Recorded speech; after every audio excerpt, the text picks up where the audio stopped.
해피 이스터. 여러분, 오늘 예수님께서 우리를 위해서 십자가에 못 박히셨다가 3일 만에 부활하신 부활절입니다.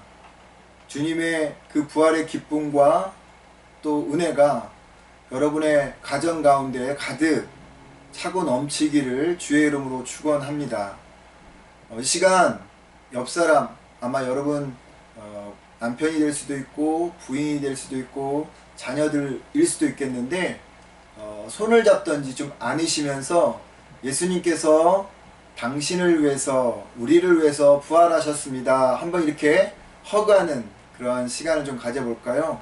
예수님께서 우리를 위해서 부활하셨습니다. 아멘. 오늘 부활절이어서 같이 모여 또 예배드리고 또 성찬식도 하고 함께 교제도 나누던 그런 때가 바로 이 부활절인데요. 그렇게 하지 못해서 무척 안타깝기는 하지만 그래도 이 온라인 예배를 통해서 또 주시는 하나님의 은혜가 있을 줄 또 믿습니다.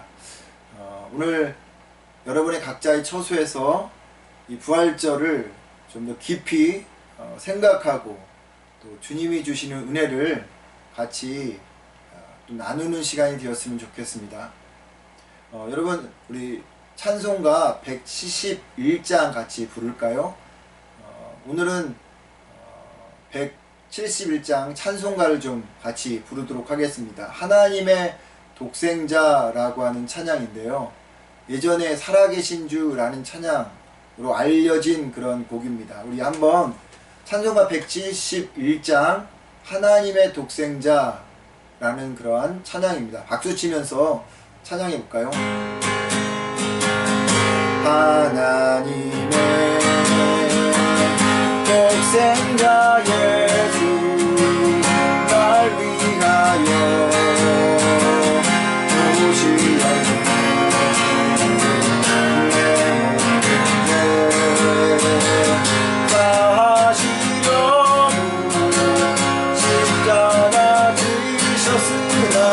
다시 사셨네. 살아계신 주 나의 참된 소망 두려움이 사라지네.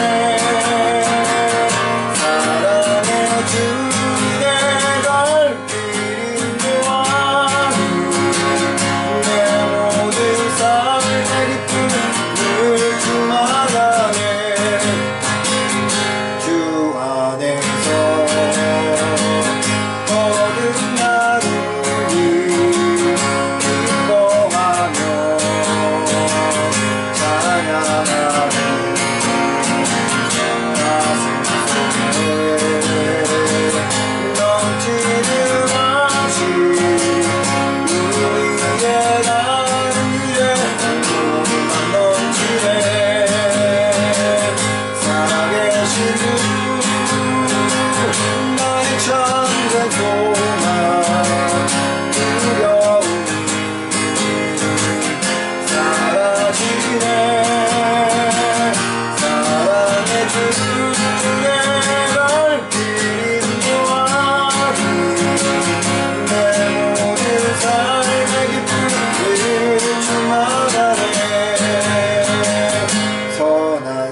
참된 소망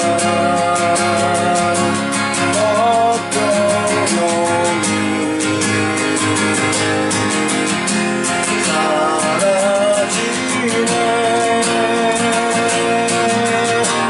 사랑의 주네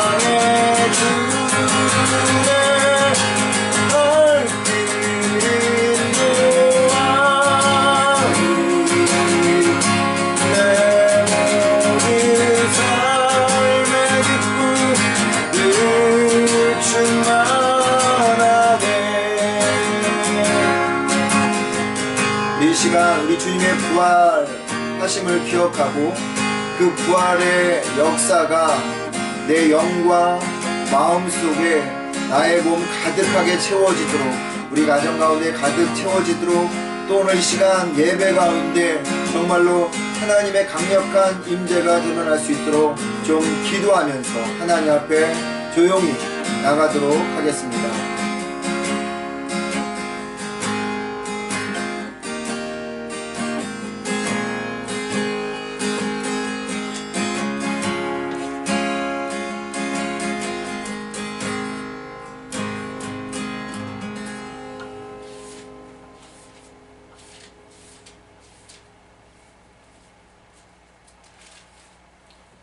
나는 부활이며 생명이다. 나를 믿는 사람은 죽어도 살 것이며 누구든지 살아서 나를 믿는 사람은 영원히 죽지 않을 것이다. 부활이시고 생명이신 주님, 당신께서 우리를 위해서 죽으셨고 당신께서 우리에게 새 생명 주시기 위해서 부활하신 날입니다. 그리고 아버지 하나님, 그 부활의 소식이 오늘 이 시간 우리를 아버지 감싸고 있습니다. 아버지 하나님, 우리의 영혼이 기뻐 주님을 찬양하고 송축하는 시간 되게 하여 주옵소서. 이 시간 아버지 앞에 예배드리는 하나님, 순간순간 우리를 결박하고 있는 모든 어둠의 영들이 주 예수 그리스도의 그 부활의 소식으로 완전히 아버지 하나님 풀려나는 역사가 있게 하여 주시고 완전히 깨지는 역사가 있게 하셔서 우리가 주님 앞에서 드리는 이 예배를 통해 자유와 해방을 경험하게 하여 주옵소서. 예수님의 이름으로 기도드립니다. 아멘. 우리 다같이 사도신경 주님께 고백하도록 하겠습니다. 전능하사 천지를 만드신 하나님 아버지를 내가 믿사오며 그 외아들 우리 주 예수 그리스도를 믿사오니 이는 성령으로 잉태하사 동정녀 마리아에게 나시고 본디오 빌라도에게 고난을 받으사 십자가에 못 박혀 죽으시고 장사한 지 사흘 만에 죽은 자 가운데서 다시 살아나시며 하늘에 오르사 전능하신 하나님 우편에 앉아 계시다가 저리로서 산자와 죽은 자를 심판하러 오시리라. 성령을 믿사오며 거룩한 공예와 성도가 서로 교통하는 것과 죄를 사하여 주시는 것과 몸이 다시 사는 것과 영원히 사는 것을 믿사옵나이다. 아멘. 찬송가 160장 부르시겠습니다. 160장입니다. 찬송가 160장 찬양하도록 하겠습니다. 무덤에 머물러 찬양하죠. 찬송가 160장입니다.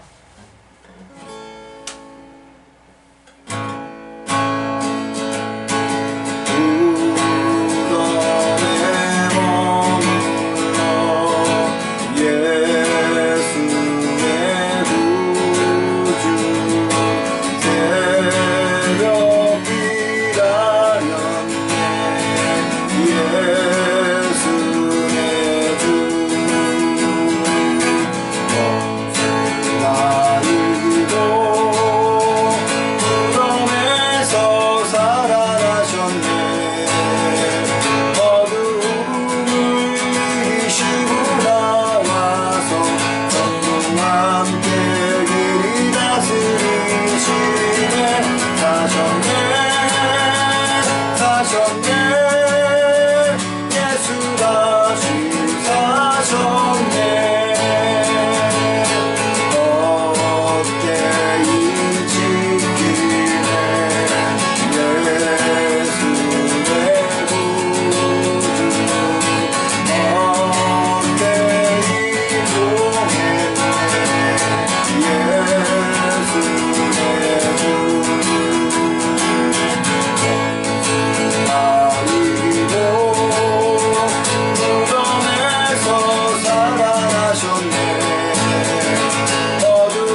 이번 시간 같이 공동의 기도를 좀 주님 앞에 올려드리도록 하겠습니다. 코비드19로 인하여서 전 세계가 영적인 몸살을 앓고 있고 육적인 몸살을 앓고 있는데 이를 위해서 함께 좀 기도했으면 좋겠습니다. 이런 시간을 통해서 하나님께서 말씀하시는 것들을 우리가 듣고 또 온 세가 하나님을 좀 더 가까이 만나며 또 찾고 또 주의 그 경외함을 우리가 느끼는 시간들이 되어달라고 위해서 좀 기도했으면 좋겠고요. 하워드 집사님 위해서도 함께 좀 기도해 주셨으면 좋겠습니다. 또한 우리 가정을 위해서도 함께 좀 기도해 주시면 감사하겠습니다. 코로나 바이러스로 인해서 경제적으로 어려움 겪지 않도록 위해서도 여러분 기도해 주시고요. 또 그 외에 육적으로도 또 영적으로 아파하는 이들 많이 계시는데요. 우리 주변에 있는 분들을 생각하면서 기도해 주시고 또 오늘 이 예배 말씀 속에 주의 음성을 듣는 귀한 시간이 되게 해달라고 아멘 주님 내가 그 말씀에 순종하겠습니다 하는 그런 귀한 시간이 되게 해달라고 한번 같이 기도하도록 하겠습니다. 하나님 이 시간 주님 앞에 간절히 구하고 기도합니다. 주께서 은혜 베풀어 주시어서 아버지 하나님의 정으로 코로나 바이러스에서 수많은 사람들이 고통을 겪고 있습니다. 영적인 몸살을 겪고 있습니다. 하나님 육적인 몸살을 겪고 있습니다. 주님 이번 기회를 통해서 아버지 하나님 경외하는 시간들이 되어지게 하시고 아버지를 위해서 수고하고 애쓰는 이들을 주님 돌보아 주시며 병상에 있는 자들을 일으켜 세워 주시옵소서. 아버지 하나님 우리 인간이 얼마나 자연 앞에서 하나님이 연약한지도 깨닫는 시간 되어지게 하셔서 하나님 더 주님 앞에 겸비한 시간들을 가질 수 있도록 주여 은혜를 베풀어 주옵소서. 또한 아버지 하나님 시간 주님 앞에 간구하고 기도합니다. 하워드 집사님 아버지 하나님 고통 속에 있습니다. 주님께서 아버지 하나님 참으로 붙들어 주십시오. 그래서 아버지 하나님 속히 그 병상을 털고 일어날 수 있게 하시고 아버지를 위해서 수많은 사람들의 기도가 아버지 하나님의 응답이 이루어지는 역사가 또한 있게 하여 주옵소서. 또한 아버지 하나님 시간 병상에 누워있는 이들이 있습니다. 또 사무를 주님 위해서 기도합니다. 아버지 하나님 함께 기도하는 이 기도를 통해서 아버지 하나님 그가 일어나게 하시고 완벽히 부활할 수 있게 하시고 오늘 이 부활을 하나님 경험할 수 있도록 도와주옵소서. 아버지 하나님 새 몸 아버지 하나님께서 허락하여 주시기를 소망합니다. 또한 아버지 하나님 정신적으로 어려움 겪고 있는 이들이 있습니다. 주님께서 그들을 붙들어 주옵소서. 그들을 완전히 아버지 회복하게 하옵소서. 주의 영이 그곳에 들어가서 아버지 하나님의 참으로 두렵고 무서워한 모든 마음들이 하나님을 다시 한번 주님 앞에서 아버지 평안을 경험할 수 있도록 주여 도와주시고 인도하여 주옵소서. 경제적인 어려움 없게 도와주옵소서. 아버지의 모든 것들을 통해서 하나님을 더 깊이 아버지 하나님 만나는 은혜의 시간들이 되어지도록 함께하여 주옵소서. 우리 자녀들을 축복합니다. 하나님 우리 자녀들을 주님 코로나 바이러스로서 보호하여 주셨고 하나님 저들의 진정으로 하나님 다음 세대를 이끌어가는 믿음의 시간들이 되어지게 하옵소서. 우리 교회를 주님 축복하옵소서. 하나님 참으로 주님을 섬기는 귀한 아버지 하나님 공동체가 되어지게 하시고 사랑하는 공동체가 되어지게 하시고 말씀의 능력으로 아버지 살아가는 그런 공동체가 되어지게 하여 주옵소서. 주님께서 함께하여 주시기를 소망합니다. 하나님 이 시간 저희 마음을 모아 주님 앞에 하나님 기도합니다. 주여 바라옵고 원하는 것은 우리의 기도 한 분 한 분의 기도를 주님 응답하여 주시옵소서. 하나님 코비드19로 인하여서 전 세계가 아파하고 있습니다. 하나님이여 바라옵고 원하옵기는 이 사건이 과연 우리에게 무엇을 의미하는지를 하나님 깨닫게 하여 주시고 하나님의 눈으로 이 모든 사건들을 이 상황들을 바라보는 저희들이 되어지게 하여 주옵소서. 주님을 더 경외하는 시간들이 되어지게 하시고 하나님을 알지 못하는 사람들이 하나님의 손길들을 보는 시간들이 되게 하여 주옵소서. 인간이 얼마나 연약한 존재인지도 깨닫는 하나님 저희들이 되어지게 하여 주옵소서. 아버지 하나님 이곳저곳에서 이 코비드19로 인하여서 하나님 세상이 맑아지고 있다는 소식을 듣습니다.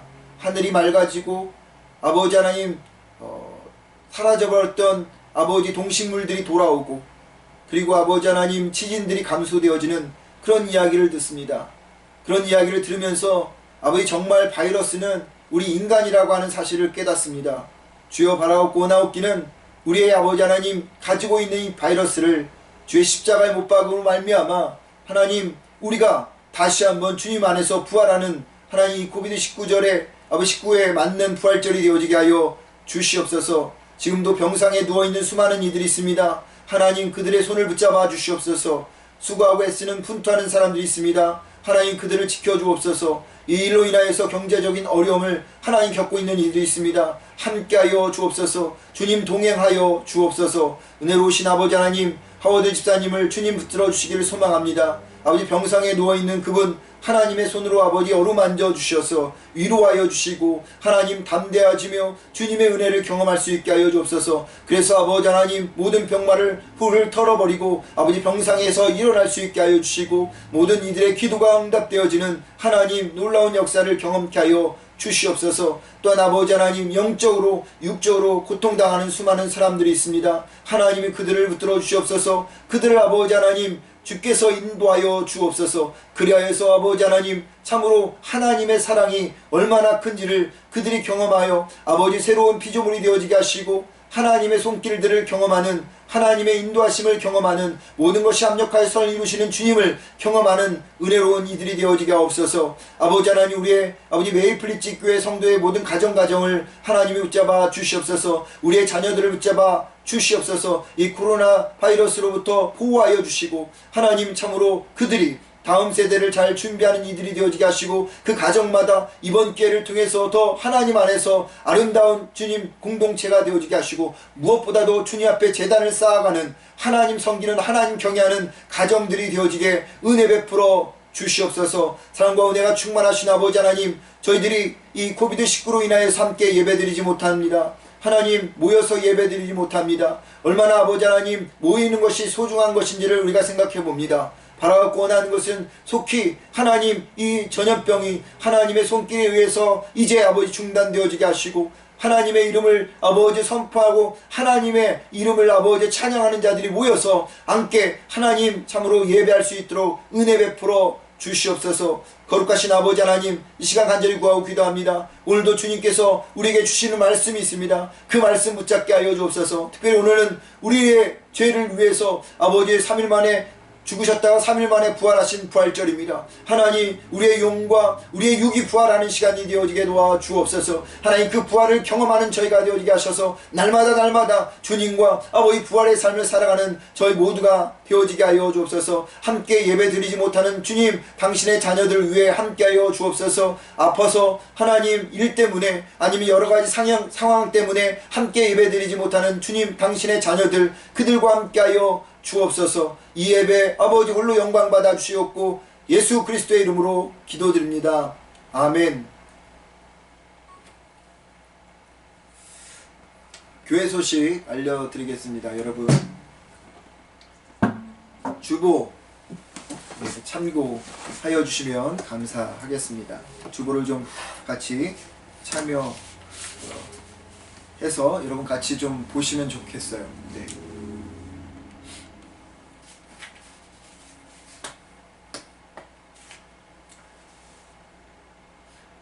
교회 소식 여러분 주보를 좀 참조하셨으면 좋겠습니다. 말씀드린 것처럼 오늘 부활 주일입니다. 우리 주님의 부활의 그 역사가 그 기쁨이 그 자유와 해방이 오늘 여러분들의 마음속에 여러분의 가정 가운데 가득 채워지고 흘러넘쳐서 여러분 주변에 있는 이들에게 흘러가는 그런 귀한 역사가 있기를 주의 이름으로 축복합니다. 또 코비드19로 인하여서 온 세계가 고통당하는 이 가운데 부활절을 맞이했는데 이 부활의 소망이 그들에게도 전달되어지는 은혜가 있기를 축복합니다. 2번과 3번은요 여러분 눈으로 좀 보시고요 4번 광고 드리도록 하겠습니다. 하워드 집사님이 뇌졸중으로 지금 웨스트민스터에 있는 콜롬비아 호스피탈에 입원해 계십니다. 지난 주간에 줄리 집사님과 이야기를 했는데요. 많이 호전되셔서 코로도 이제 음식을 좀 집어서 몸 상태가 좋아지셨고 또 이렇게 전화 통화도 이렇게 화상 통화도 하실 수 있는 그런 상황이 라고 합니다. 여러분들이 위에서 계속 기도해 주셨으면 감사하겠습니다. 제가 그런 생각을 해봤어요. 줄리 집사님하고 얘기하면서 화상통화를 하워드 집사님이 하신다 하는 얘기를 듣고 우리가 이 부활절 날 이렇게 한 5초 정도나 10초 정도 가족끼리 하워드 집사님에게 부활의 인사를 좀 하여서 그걸 녹화해서 줄리 집사님한테 보내주면 줄리 집사님께서 하워드 집사님에게 이렇게 보여주시면 어떨까, 아니면 이렇게 전달해주면 어떨까 하는 그런 생각을 해봅니다. 왜냐하면 병상에 홀로 계시기 때문에 즉 외롭고 힘든 시간인데 우리 교인들이 이렇게 그분을 생각하고 있다라는 것을 좀 표현하면 좋을 듯 해요. 그래서 하워드 집사님에게도 이렇게 보내주시면 좋겠고요. 또 뭐 상황이 되면 또 사모에게도 이렇게 짧게 좀 보내주시면 좋겠다 하는 생각이 듭니다. 뭐 이거는 의문은 아니고요. 그런 생각이, 아이디어가 떠올라서 말씀을 드려본 겁니다. 다섯 번째는 지난 4일 토요일 날 메이플리지 210 스트리트에 살고 있는 옹요한이라고 하는 군내 그 가정에 불이 나서 집 전체가 다 전소해 버렸습니다. 옹요한 씨라고 하는 분은 여러분 보시면 저분이구나 라고 아실 분들이 많이 계세요. 왜냐하면 예전에 바자회 때도 오셨고요, 또 야외 예배 때도 이렇게 오셨던 분이세요. 우리 교회 아는 지인들이 좀 있어서 같이 와서 예배도 좀 같이 드렸고요. 부부와 아이들, 딸 셋과 아들 이렇게 6 가족이 살고 있는데 그냥 불이 나서 완전 집이 다 전수가 되어 버렸습니다. 제가 갔다 와서 이렇게 사진을 찍어서 올렸는데 완전히 다 타버렸어요. 불이 나게 나오다 보니까 아무것도 갖고 오지 못한 상태에서 지금 아는 지인 댁에 임시거처를 삼아서 있다고 합니다. 집을 얻어야 되는데 1년 동안은 그 집이 지어지기 전엔 다시 들어갈 수가 없어서 많이 어려움을 겪고 있어서 생필품도 없고 이런 어려움을 겪고 있다는 소식을 들어서 지난주 금요일날 기획위원회 분들과 의논을 좀 했어요. 그래서 오늘 예배가 드린 후에 여러분들이 이 트랜스퍼로 이제 헌금을 보내실 때 우리가 목적 헌금을 좀 하려고 합니다.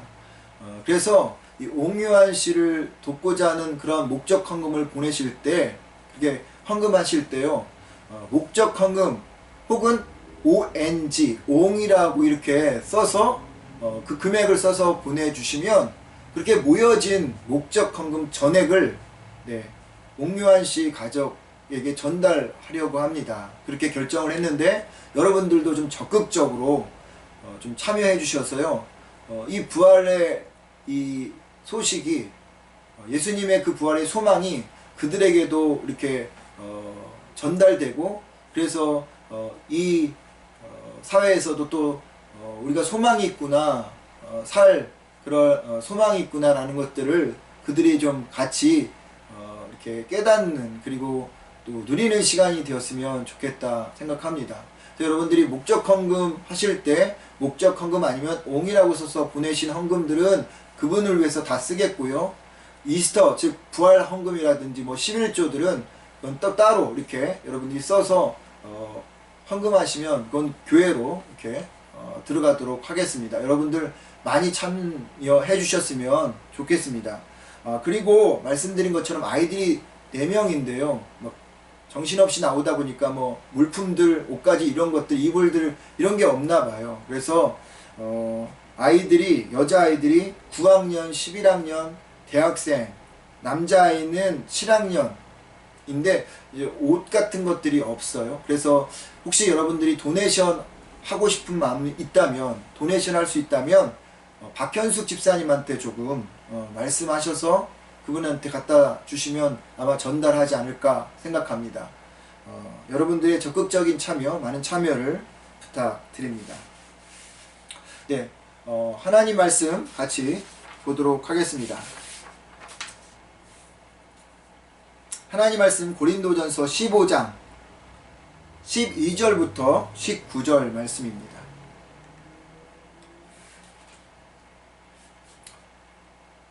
고린도전서 15장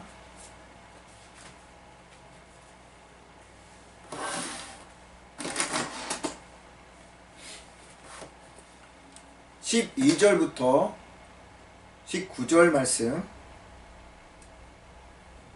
제가 받들어 봉독하겠습니다.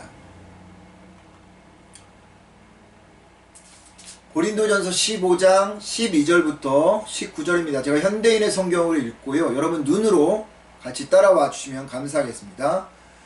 아니면 같이 읽어주시면 좋겠어요.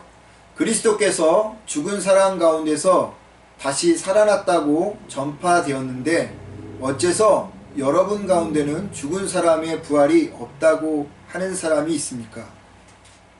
만일 죽은 사람의 부활이 없다면 그리스도께서도 다시 살아나지 못하셨을 것입니다. 만일 그리스도께서 다시 살아나지 못하셨다면 우리의 전도와 여러분의 믿음은 헛되고 맙니다. 더군다나 하나님이 그리스도를 다시 살리셨다고 우리가 증거했기 때문에 우리는 하나님의 거짓 증인이 될 것입니다. 만일 죽은 사람이 다시 살아나지 못한다면 하나님이 그리스도를 다시 살리지 않으셨을 것입니다.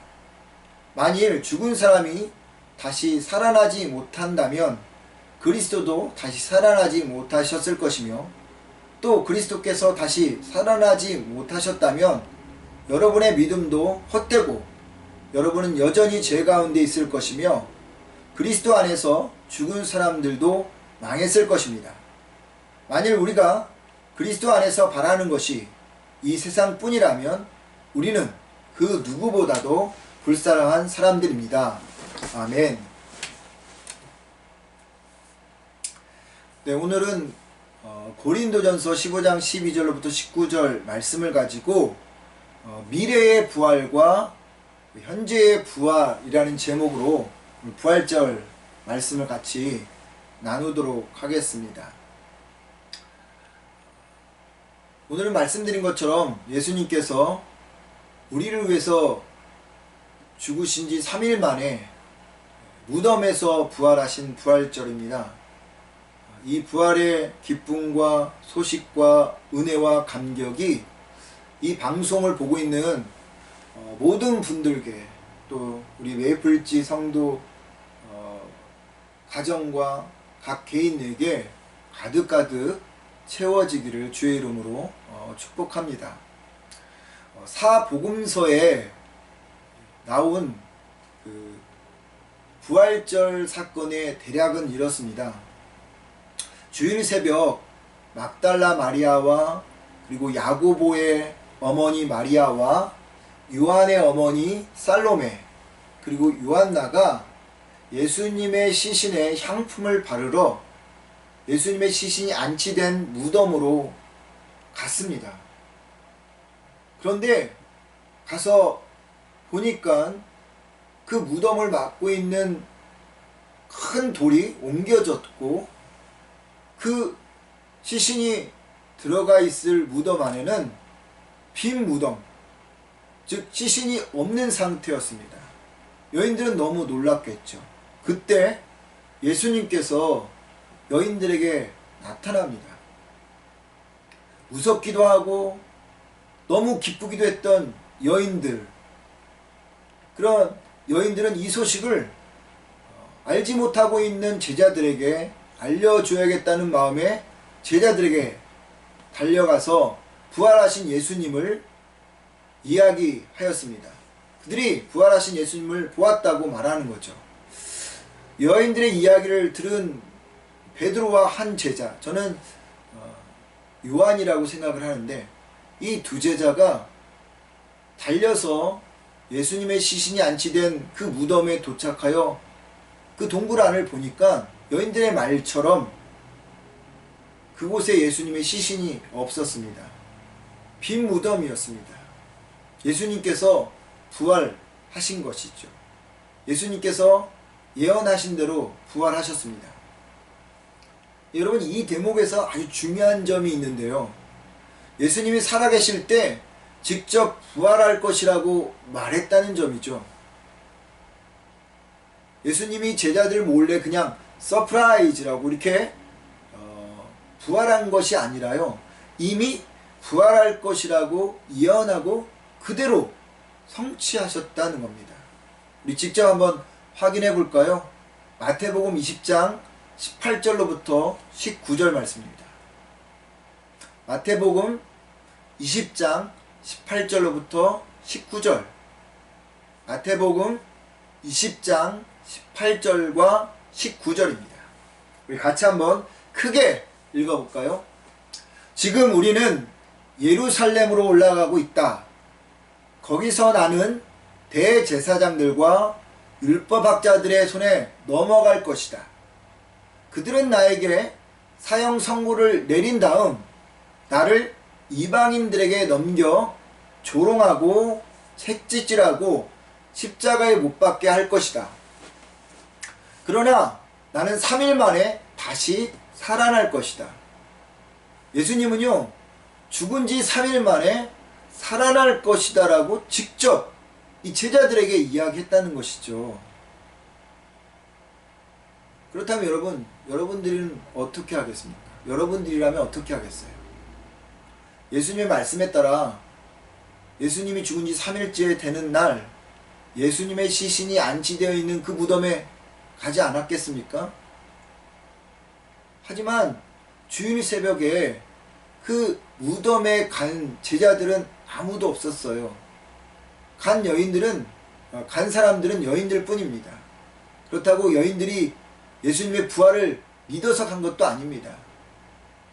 그녀들도 예수님의 말씀을 믿고 간 것이 아니라 시신에 향품을 바르러 간 거예요. 그러니까 이 말은 무슨 얘기입니까? 예수님이 직접 말하였음에도 불구하고 아무도 예수님의 부활을 믿지 않았다는 거예요. 이쯤 되면 여러분 3년이나 쫓아다녔던 제자들의 신앙이 어떠한지 알겠죠? 그렇다면 여러분 왜 아무도 예수님의 부활을 믿지 않았을까요? 여러분 자신에게 이득이 되지 않아서 여서는 아닐까 하는 생각을 해봅니다. 사람들은 누군가 대화를 할 때 특별히 중요한 이야기가 아니라고 생각하면요 귀담아 듣지 않습니다. 그러다가 상대방이 다시 이야기하면 생전 처음 듣는 이야기처럼 금시초문인 것처럼 반응할 때가 있죠. 왠지 아십니까? 자신에게 큰 의미가 없기 때문에 그렇습니다. 내가 생활하는데 일도 도움되지 않는 말이라고 생각하니까 귀담아 듣지 않는 거예요. 예수님을 따르던 제자들, 사람들, 여러분 다 그랬던 것 같아요. 아무도 기억하지 못하고 주일 새벽에 가지 않았다는 거죠. 주일 새벽에 무덤에 가지 않은 이유는 스승의 이야기, 즉 부활 이야기가 그들에게 어떤 관심사도 아니었다라는 것을 우리가 알 수 있는 것입니다. 그렇다면 여러분, 왜 제자들은요 예수님의 부활에 단 1도 관심이 없었을까요? 저는 두 가지가 그 이유가 아닐까 생각을 해봅니다. 첫 번째로는요 헬레니즘, 헬라 사상 때문이 아니었을까 하는 거죠. 제가 간혹 말씀을 드렸는데 예수님 당시에 패권을 장악하고 있었던 나라는 로마, 즉 힘의 나라 로마였지만 이 정신세계를 지배하고 있던 것은 로마가 아니라 그 이전 나라였던 헬라, 그리스였습니다. 그리스의 문화가, 헬라의 문화가 로마 이 사람들의 정신세계를 지배하고 있었던 거죠. 근데 이 헬라인의 정신세계는 뭐냐면 영은 우월하고 우리의 몸과 그리고 육은 열등하다라는 거예요. 그래서 그들은 인간의 최고의 가치, 최고의 선은 영이 육에서 탈출하는 것. 그래서 영원 불멸하는 것. 이것을 그들은 최고의 가치고 최고의 선으로 말했다는 거죠. 알고 있었다는 거죠. 그러니 여러분, 그 열등한 몸, 또 열등한 육으로 영이 다시 돌아가는 것을 원했을까요? 원치 않았을 것입니다. 이런 세계관이 이 당시에 기저에 깔려 있다 보니까 제자들조차 몸의 부활에 대해서 그렇게 깊이 생각하지 않은 거죠. 두 번째로 이 제자들은요, 그리고 예수님을 따랐던 사람들은 부활이라는 것이 먼 훗날 일어난 그런 부활이라고 하는 관점으로 보았기 때문이 아닌가 이런 생각을 해봐요. 지금 당장 내게 일어날 일이 아니라 죽어서 일어날 일로 이 부활을 그들은 생각한 거죠. 그래서 지금 현시에서 벌어지고 있는 부활은 그들이 꿈을 꾸지 못한 겁니다. 여러분, 부활에는요, 두 가지의 부활이 있다 저는 생각합니다. 미래적인 부활이 있고요, 현재적인 부활이 그것입니다. 요한복음 11장에 보면 죽은 지 4일이 된 나사로를 예수님께서 살리시는 이야기가 기록되어 있습니다. 예수님께서 나사로가 죽었다는 소식을 듣습니다. 그런데 하루, 이틀, 3일, 4일째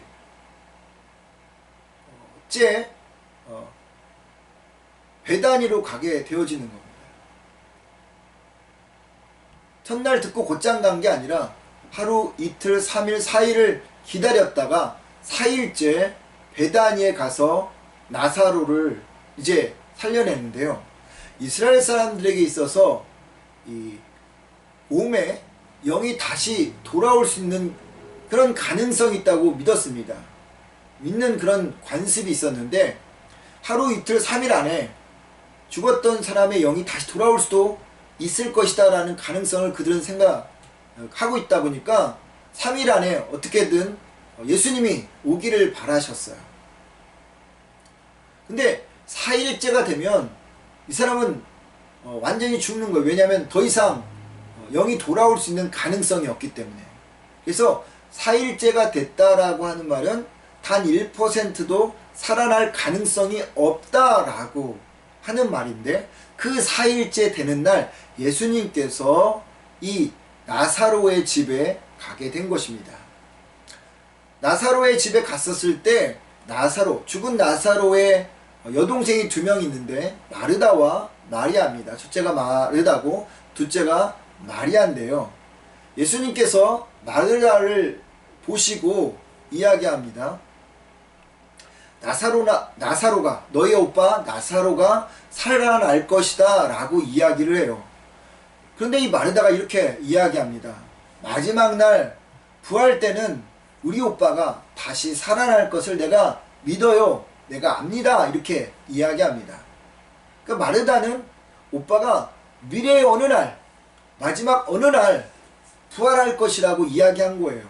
이건 이 마리아, 동생 마리아의 관점도 동일한 것이죠. 마르다와 마리아의 부활의 관점은 뭐냐? 나의 오빠가 미래의 어느 날, 마지막 어느 날 일어날 것이다, 부활할 것이다 라고 생각하는 미래적인 부활관이 있습니다. 부활관이었어요. 맞죠?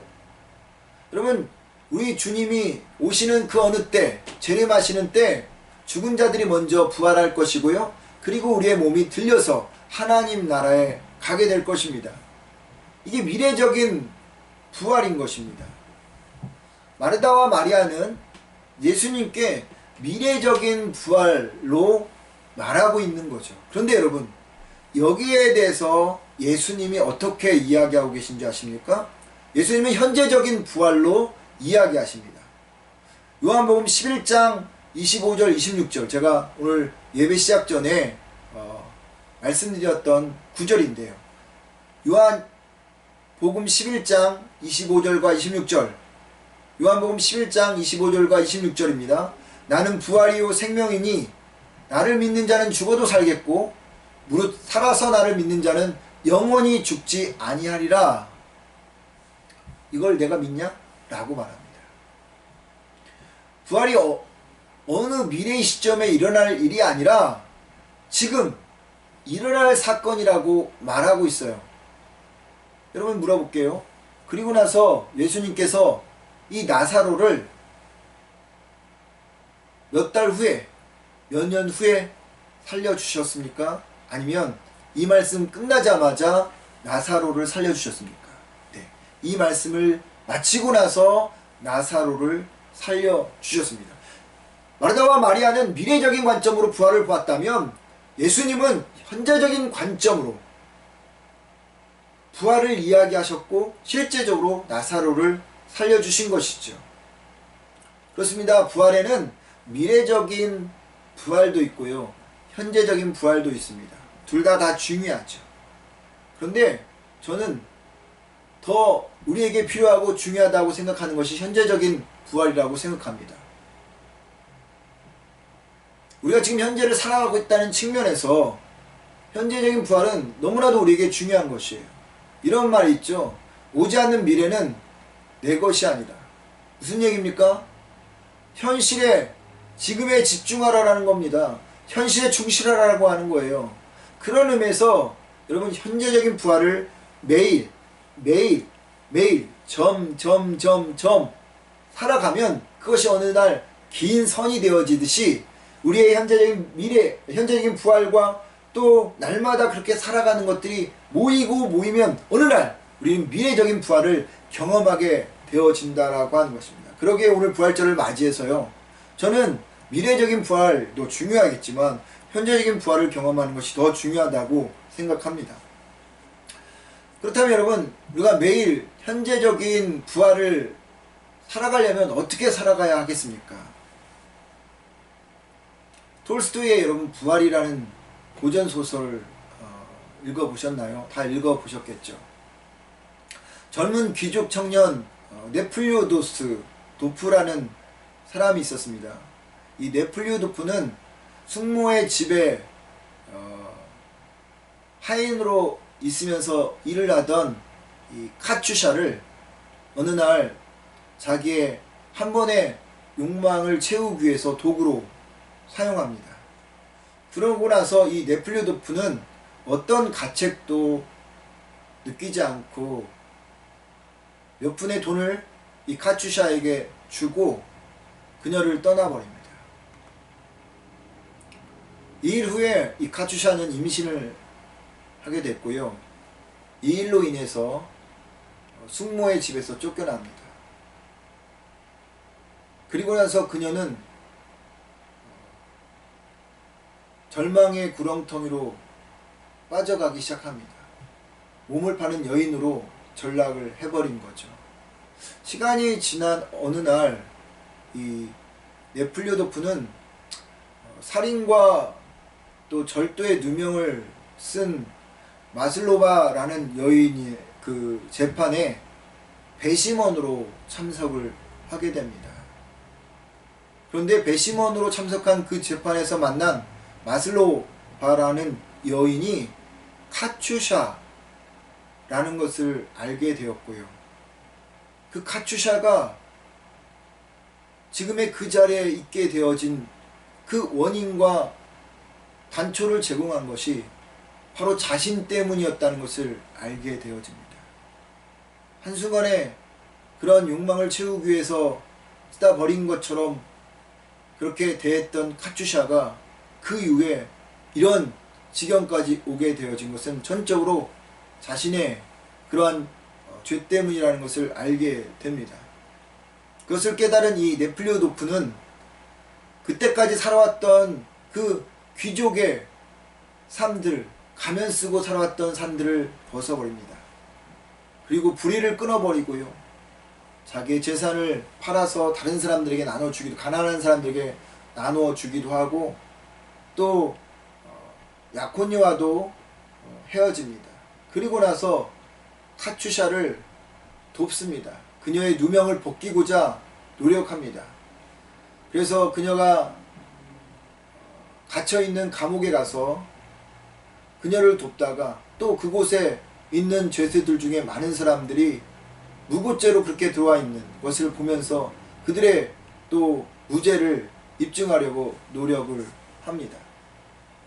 그렇게 열심히 이 네플리오도프는 이 마슬라바라고 하는 카추샤를 위해서 노력하는데 어느 날 이 카추샤가 그에게 이렇게 이야기합니다. 나를 미끼로 삼아 구원받으려 하지 말라라. 이렇게 자신을 위해서, 나를 위해서 이렇게 일한다고 해서 지난날의 잘못들이 만회되지는 않는다라고 이 마슬로바라고 하는 카추샤가 단호하고 모욕적으로 차디차게 이 네플리오도프에게 내뱉습니다. 하지만 이 네플리오도프는 그러한 모욕적인 이야기를 들었음에도 불구하고 자신의 죗값을 치른다는 마음에 계속적으로 이 카추샤를 위해서 뛰어다니다가 결국 무죄를 입증합니다.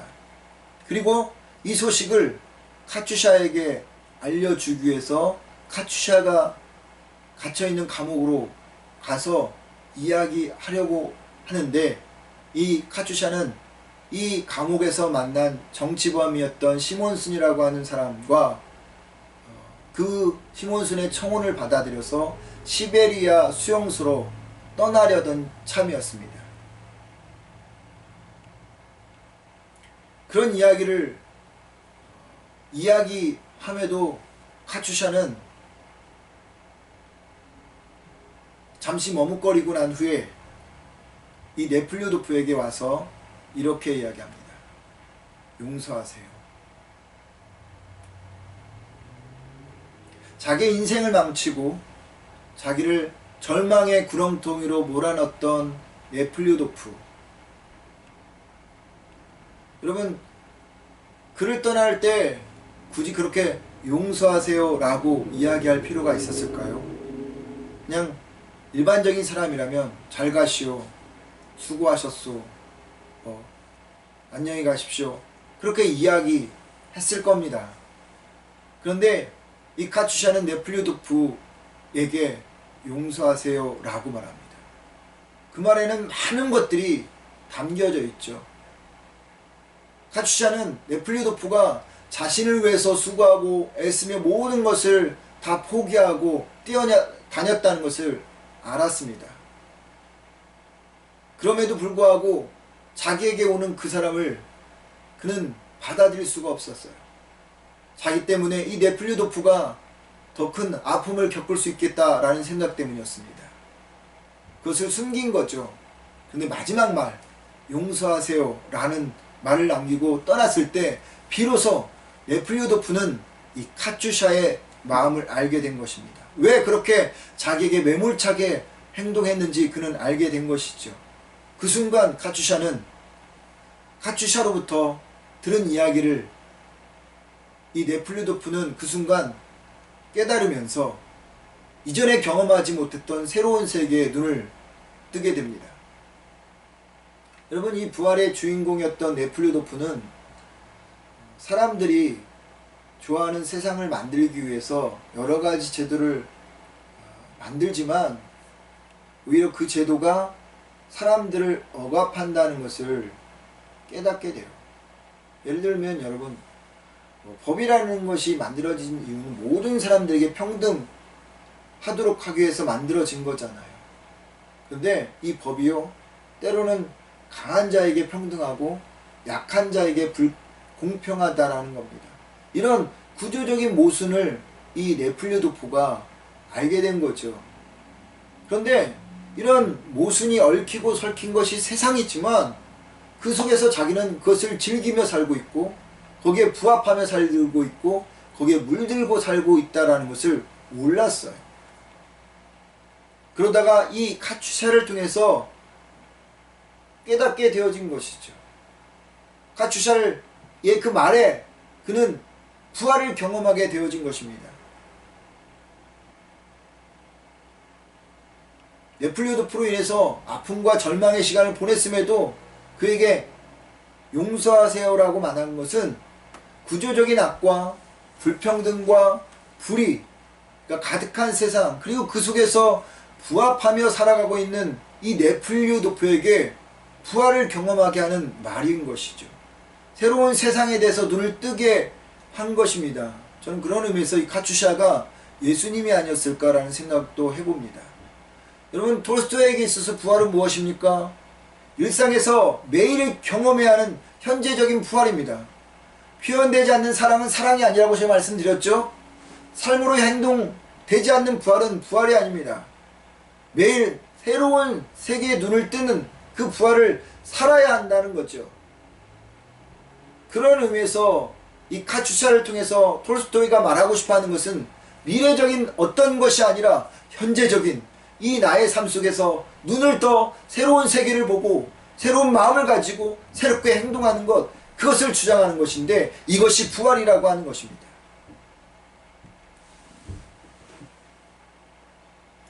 여러분, 이런 부활을 우리가 살아가야 되는데, 이런 부활을 살지 못하면 어떻게 되는지 바울이 이야기를 하고 있어요. 그것이 오늘 본문의 말씀인데요. 바울은 13절, 14절, 15절, 16절, 그리고 19절에 총 5번 if라는 단어를 사용해서 만약 예수님이 부활하지 않았다면 3가지의 일이 벌어질 것이다 라고 말합니다.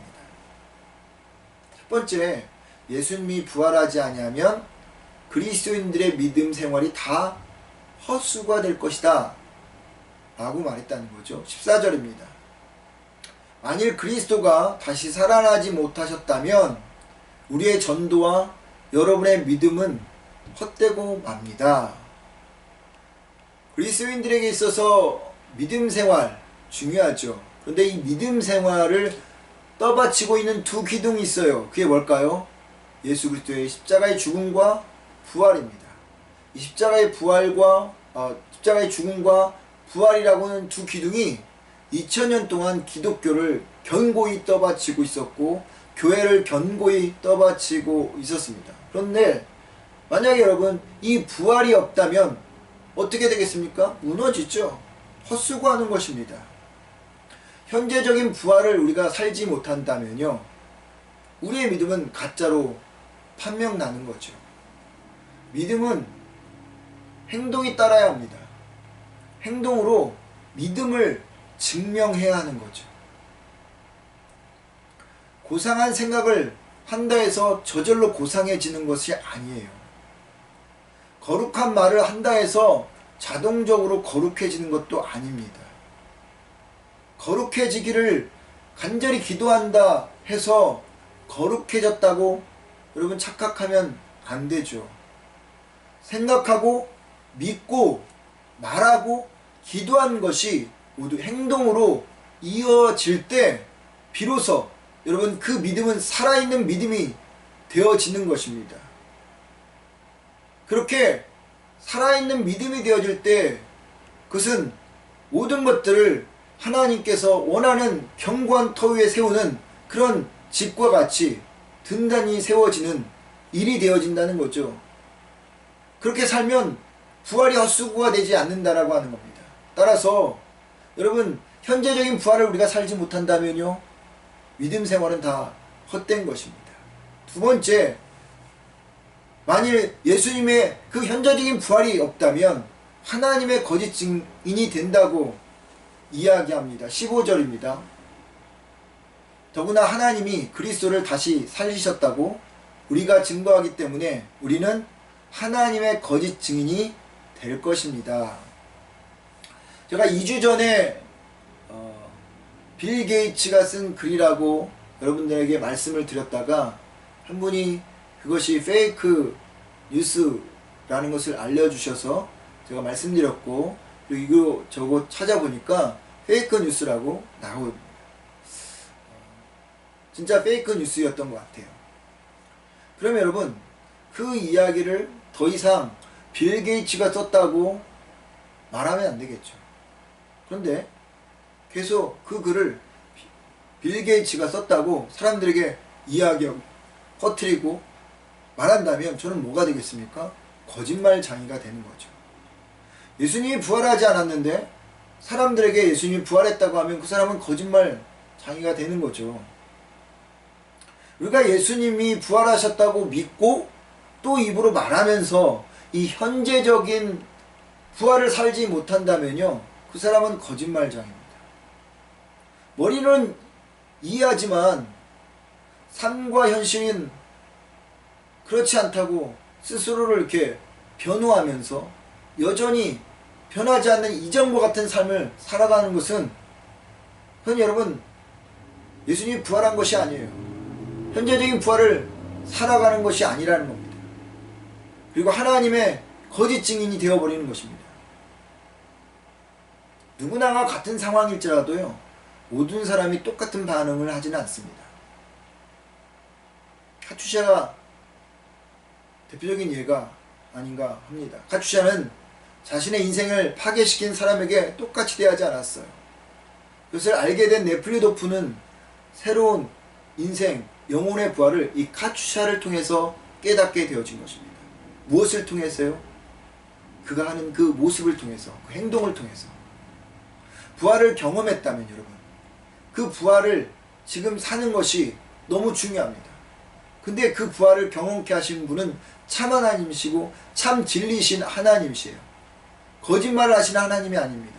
그것을 믿는 우리라 한다면, 여러분 오늘 우리가 현재적인 부활을 살아가는 데 있어서 참 그리고 진리의 삶을 살아내야지만 비로소 우리는 예수님이 부활했다라고 이야기할 수 있는 거죠. 그 삶을 살지 못한다면 여러분 우리는 거짓말장이가 될 뿐입니다. 셋째는 우리는 죄 가운데 여전히 있게 된다라고 바울은 이야기하죠. 17절 말씀입니다. 또 그리스도께서 다시 살아나지 못하셨다면 여러분의 믿음도 헛되고 여러분은 여전히 죄 가운데 있을 것이며. 여러분 예수님이 죽으신 이유가 무엇입니까? 우리를 죄에서 구원해 주시기 위해서입니다. 예수님께서 왜 부활하셨습니까? 죽은 인생을 다시 살리려 하기 위해서 부활하신 거죠. 여러분 인간은 스스로 죄를 없앨 수가 없습니다. 그래서 하나님께서 인간의 몸을 입고 이 땅에 오셨어요. 그리고 세상에 존재하는 죄라는 죄는, 인간 안에 존재하는 모든 죄를 다 모아서 몸에 집어넣고 십자가에 올라가셔서 못 박혀 죽으셨습니다. 그 순간 이 몸 안에 있던, 예수님의 몸 안에 있던 죄들이 그 영양분을 받아 먹고 살아야 하는데 예수님이 죽으니까 더 이상 영양분을 공급받지 못해서 죄도 예수님 안에서 죽어버린 것이죠. 3일 동안 죽어버린 것입니다.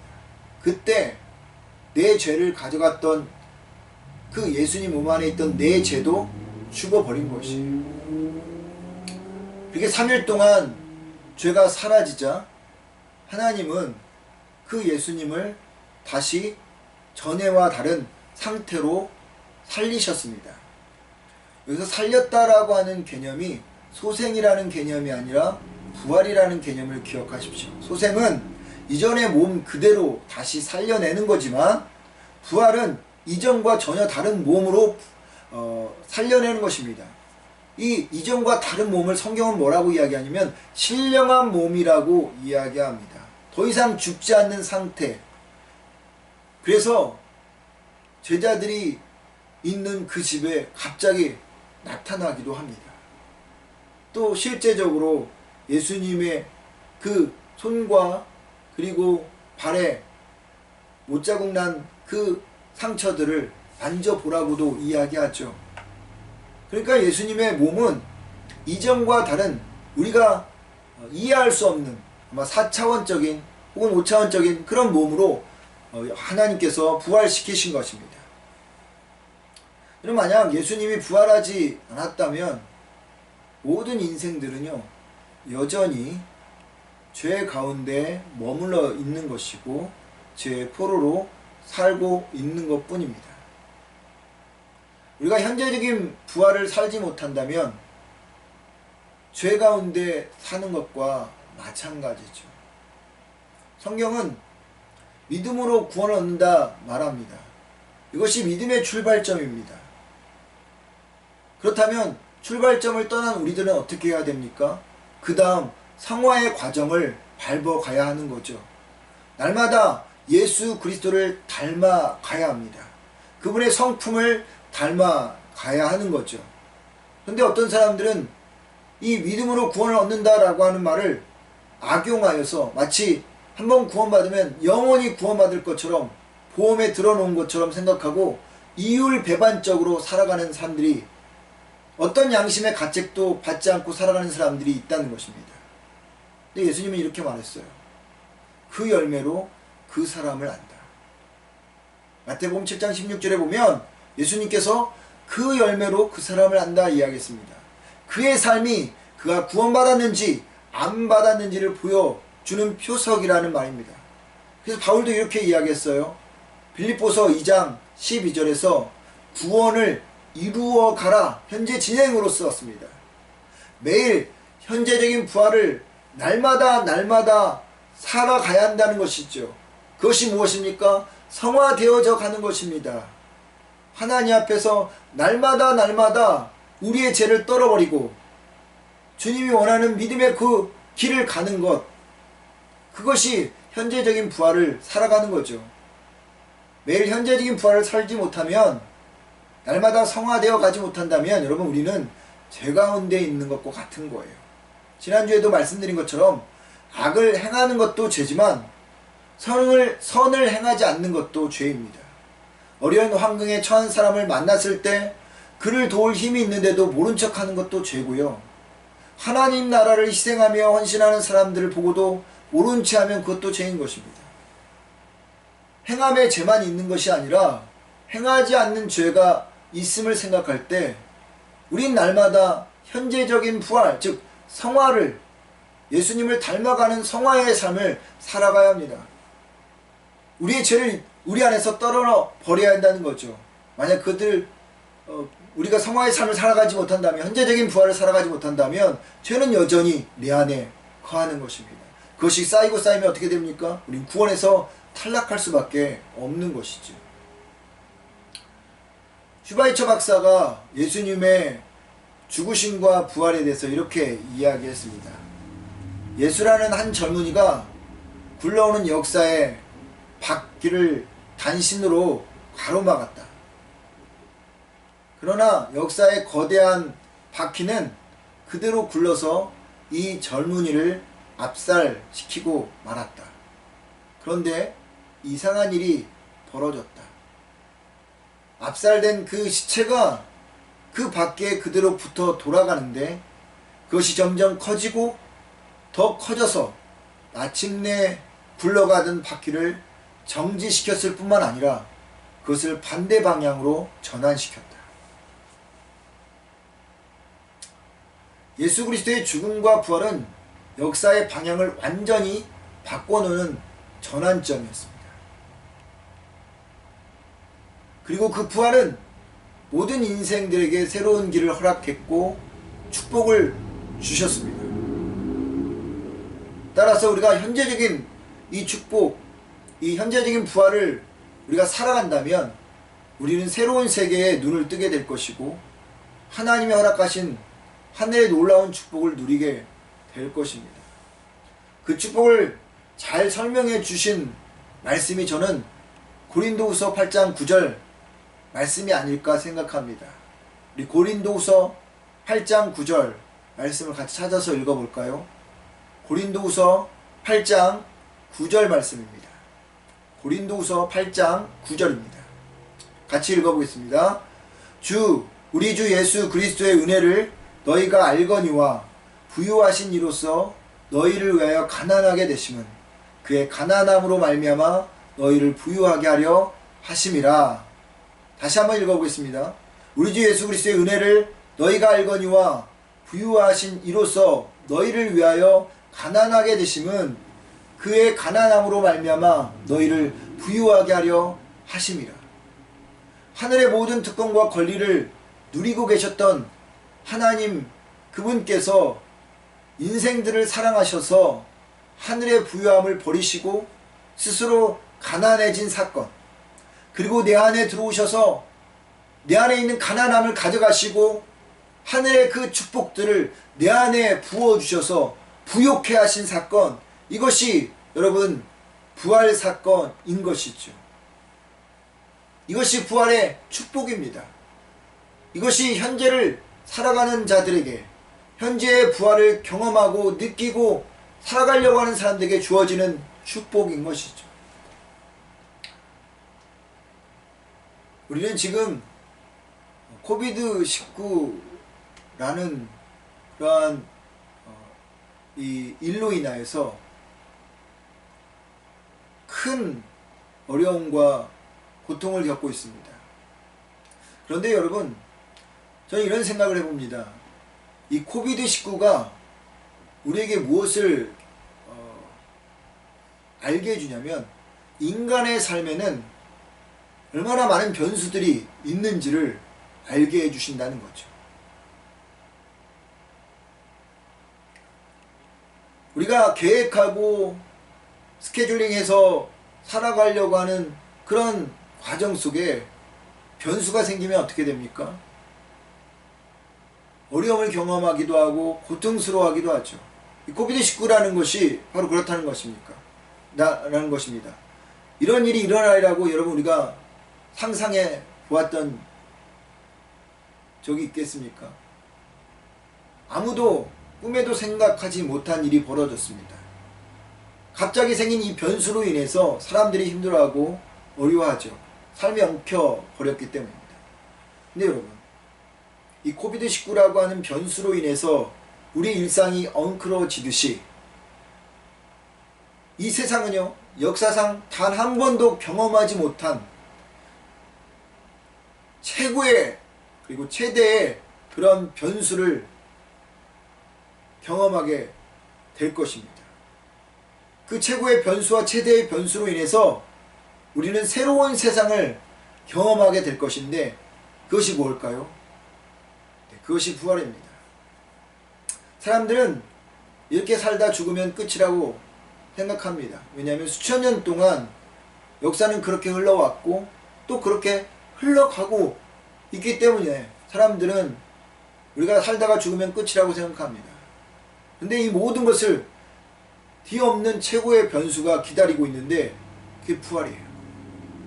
그 부활 때 우리는 새하늘과 새 땅을 경험하게 될 것입니다. 이러한 부활을 하나님께서요, 미리 좀 맛보라고 그림자와 같이 우리에게 실체가 오기 전에 그림자를 보여주고 있는데, 예를 들자면 자고 일어나는 것, 그것이 부활이라고 저는 생각합니다. 겨울 동안 죽은 것 같은 꽃들이 다시 살아나는 것이 여러분 그렇습니다. 이런 것들은 앞으로 일어날 미래적인 부활의 그림자입니다. 훗날 우리는 새하늘과 새 땅을 만나는 그런 미래적인 부활을 경험하게 될 것인데, 이런 경험들을 주님께서는 미리 맛보기 위해서 그런 하나의 그런 사건들을 통해 우리에게 알려주고 계시는 거죠. 그렇다면 그 미래적인 부활을 막기 위해서 여러분 우리는 어떻게 해야 됩니까? 우리 현재적인 부활을 살아가야 합니다. 날마다 주님으로 인해서 새로운 눈이 띄어지고 어제와 오늘 다른 삶을 살아가야 되는 것이죠. 그 눈이 띄어져서 우리가 도전하고 그리고 우리가 행하며 새로운 전환점으로 살았던 삶을 청산하고 되돌아서 가는 것이 아니라 이전과 다른 모습으로 살아가는 그런 부활을 살아가야 한다는 것입니다. 그것이 매일 이루어져야 한다는 것입니다. 사랑하는 메이플릿지 아닌 감리교회 성도 여러분, 예수님의 빈 무덤은요, 우리의 인생의 끝이 무덤이 아니라는 것을 알려주는 사건입니다. 우리의 무덤도 비게 될 것입니다. 왜냐하면 우리의 인생의 종착점, 땅이 아니라 하나님 나라이기 때문입니다. 부활을 통해서 그분의 부유하심으로 가난한 우리가 부유하게 되었습니다. 그러게 여러분, 미래적인 부활을 마음에 품고요. 현재적인 이 부활을 날마다 살아가서 마지막 때 주님께서 우리에게 주시는 참 부활의 소망을, 새하늘과 새 땅을 경험하는 여러분과 제가 되기를 부활하신 예수 그리스도의 이름으로 축원합니다. 아멘. 우리 같이 기도하도록 하겠습니다.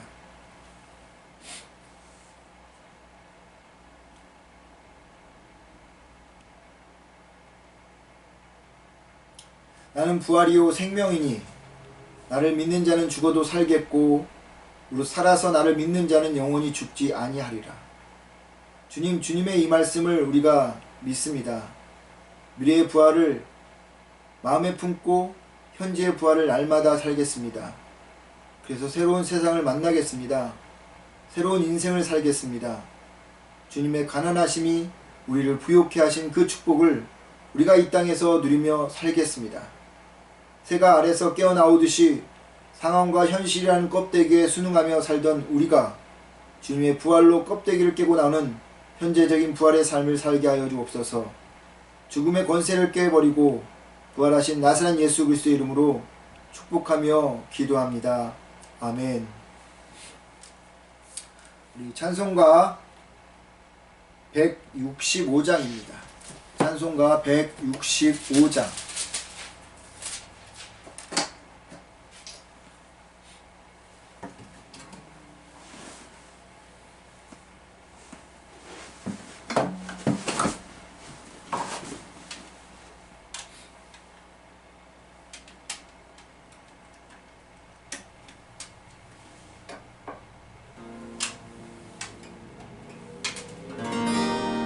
찬송가 165장입니다. 주님께 영광 다시 사신 주 사망 권세 모두 이기시었네. 이노리는 천사 오늘은 여부 누우셨던 곳을 비어 있었네. 주님께 영광 다시 사신 주 사망 권세 모두 이기시었네. 부활의 주님 다시 사시사 두려움 많으신 물리치셨네. 주의 교회 기뻐 노르는 여부 누우셨던 곳을 비어 있었네. 주님께 영광 다시 사신 주 사망 권세 모두 이기시었네. 생명의 인물 영광의 주님 주님 없는 삶은 어때뿐이야. 주의 사랑으로 세상이 이기고 인간 건너보냐 가게 하소서. 주님께 영광 다시 사신 주 사망 권세 모두 이기시었네.